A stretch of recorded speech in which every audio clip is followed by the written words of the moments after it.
Ja, Tag zusammen und herzlich willkommen zur Spieltagspressekonferenz von 2 Kölsch. Ja, hallo Leute, und das am 11. Spieltag der Bundesliga. Und der FC trifft auf die Truppe von Union Berlin.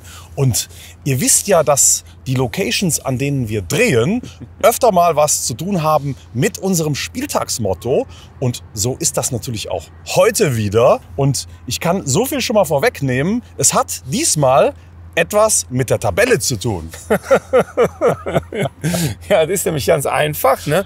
Wir haben im Moment 3 Punkte nach Europa und 3 Punkte Richtung Abstiegskampf. Ja? Das heißt, wir haben ein vollkommen richtungsweisendes Spiel. Ja? Und die Frage ist natürlich, wollen wir lieber nach oben gucken oder nach unten? Wo geht der Aufzug hin? Ne?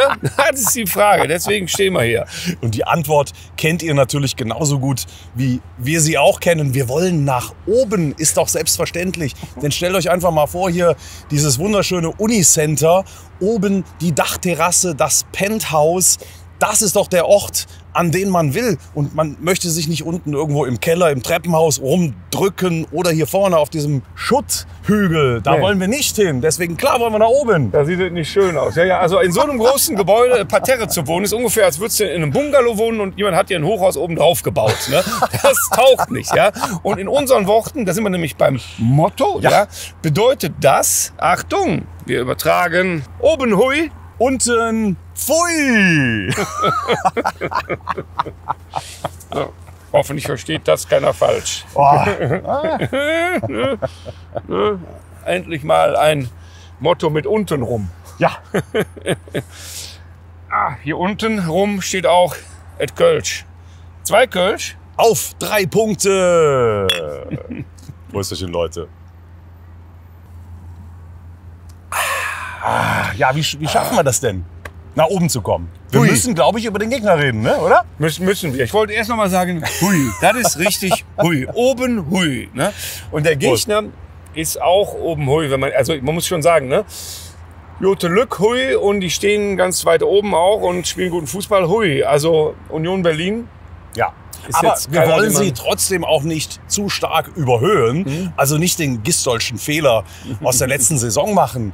Zur Erinnerung vielleicht nochmal, die Unioner, die sind mit uns zusammen aufgestiegen 2019, also auch 2 Jahre jetzt in der Liga. Die 3. Saison ist angebrochen und sie machen das natürlich extrem ordentlich, waren überhaupt nicht in Abstiegsnöten bisher, im Gegensatz zu uns.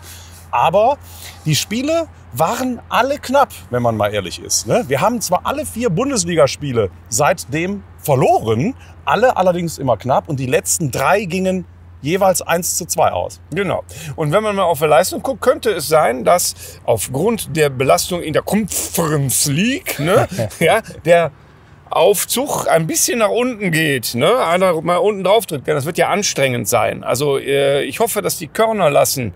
Definitiv. Ne? Da in Rotterdam oder wo sie sind. Ne? Sie spielen ja zu Hause in Berlin. Allerdings, das Hinspiel in Rotterdam war ja auch emotional, naja, sagen wir mal, ziemlich aufreibend.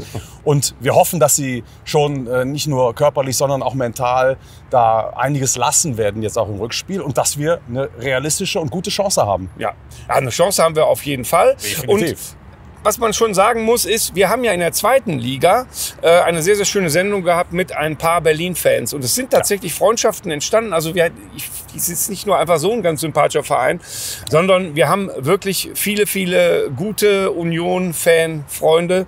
Und möchten wir natürlich grüßen an der Stelle, ihr Lieben. Ja, wir freuen uns auf euch, auch wenn die Punkte selbstverständlich unsere sind. Ne? Ja. Ist ja logisch. Na ja gut, und ich sag mal, Fanfreundschaft, Fankontakt, das ist eigentlich auch direkt eine gute Überleitung zu dem, was wir jetzt in den letzten 10 Tagen erlebt haben. Ja. Also fangen wir mal mit dem Dortmund-Spiel an. Alleine die Zugfahrt in der Regionalbahn nach Dortmund. Das war sowas von sensationell. Wir haben Aachener getroffen, wir haben Düren-Fans, selbst eine Pille war mit dabei.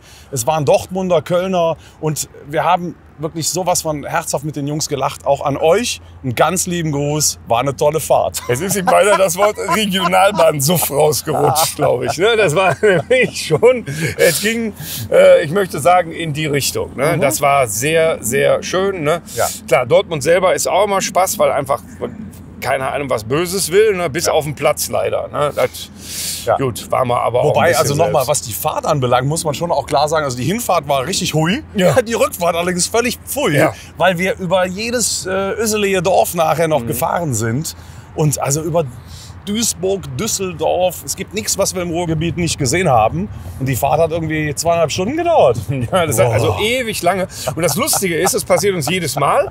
Und wir haben es jedes Mal wieder vergessen. Aber es war tatsächlich so, dass wir gedacht haben, meine Güte, wieso dauert es denn? Sind wir so schlecht gelaunt, dass das so lange dauert, die Fahrt? Ja, weil schlecht gelaunt waren wir schon auch ein bisschen. Ne? Ja, also die Leistung in Dortmund, wir haben es ja auch geschrieben, hat uns schon sehr zugesagt. Also wirklich absolut auf Augenhöhe mit einem Champions-League-Teilnehmer, auch wenn die gestern gegen Ajax zu Hause 1:3 verloren. Da hat man gesehen, wie man es natürlich hätte besser machen können, wenn man einfach die Tore gemacht hätte. Wir hatten ja Chancen, aber es war eine ambitionierte Leistung, die uns schon Mut macht, definitiv. Ja, nur Leistung hui, Ergebnis pfui. Daran wollen wir uns jetzt ehrlicherweise nicht gewöhnen. Und das haben wir auch schon oft genug gemacht. In der Vergangenheit hat sich nicht bewährt. Ja, ne? Ist so. So, also wir müssen punkten und dann manchmal muss man eben auch vielleicht mal scheiße und dreckig spielen und trotzdem punkten. Ja. Das ist das Wesentliche, weil sonst, ne, so eng wie das ist, jedes da runter. Und das ist natürlich kein Spaß. Ja, und wie das funktioniert, haben wir ja in Stuttgart gezeigt. Ja, im DFB-Pokal. Ja. Also dreckiger Sieg würde ich das jetzt noch nicht mal nennen, aber auf jeden Fall sehr effizient und hochverdient gewonnen. Und geil, wir sind im Achtelfinale des DFB-Pokal. Noch viel geiler war, es ist wirklich eine Geschichte, die kannst du vorher nicht planen und nicht erfinden. Wir haben es in Gaffel am Dom geguckt, das ist ja so ein bisschen unser Wohnzimmer.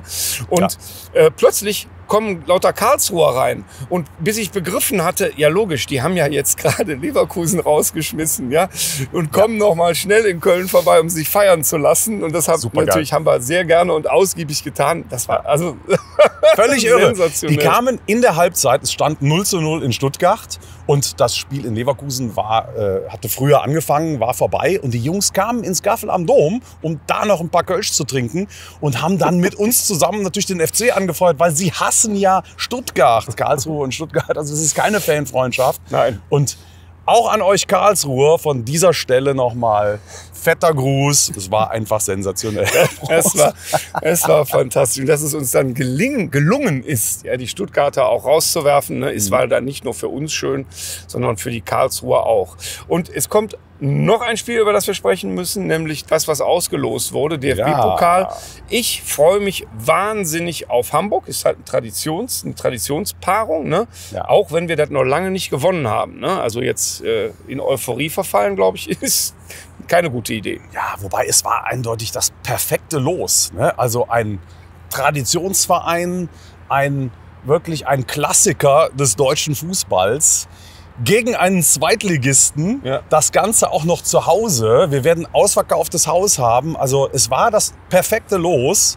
Und ich bin mir sowas von sicher, dass wir die Hamburger weghauen und ins Viertelfinale einziehen.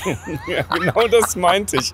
Da bin ich mir so sicher nicht. Man weiß das ja, der DFB-Pokal und diese Gesetze, und so weiter. Ja.